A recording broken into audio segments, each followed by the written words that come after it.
আবৃত্তি করছি কবি কাজী নজরুল ইসলামের বিদ্রোহী কবিতাটি। বলো বীর, বলো উন্নত মমশির, শির নেহারি আমারি নত শির শিখর হিমাদ্রি। বলো বীর, বলো মহাবিশ্বের মহাকাশ ফারি, চন্দ্র সূর্য গহতরা ছাড়ি, ভুলুকু দুলুকু গলুকু বেদিয়া খোদার শোন আরশ ছেদিয়া উঠিয়াছি চির বিস্ময় আমি বিশ্ববিরাত্রি। মমললাটে রুদ্র ভগবান জলে রাজ রাজ টিকা দীপ্ত জয়শ্রী।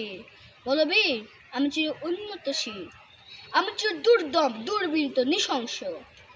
মহাপ্রলয়ের আমি নটরাজ, আমি সাইক্লোন, আমি ধ্বংস। আমি মহাভয়, আমি অভিশাপ পৃথ্বী, আমি দুর্বার, আমি ভেঙ্কই সব চুরমার। আমি অনিয়ম উচ্ছৃঙ্খল, আমি দলে যাই যত বন্ধন যত নিয়ম কারণ শৃঙ্খল। আমি মানি না কোনো আইন, আমি ভরা তৈরি করি ভরা ডুবি। আমি টর্পেডো, আমি ভীম ভাসমান মাইন। আমি দুর্যটি, আমি এলোকেশে ঝড় অকাল বৈশাখী। আমি বিদ্রোহী, আমি বিদ্রোহী সুত বিশ্ববিরাত্রি। বলো বীর, চির উন্নত মনসী।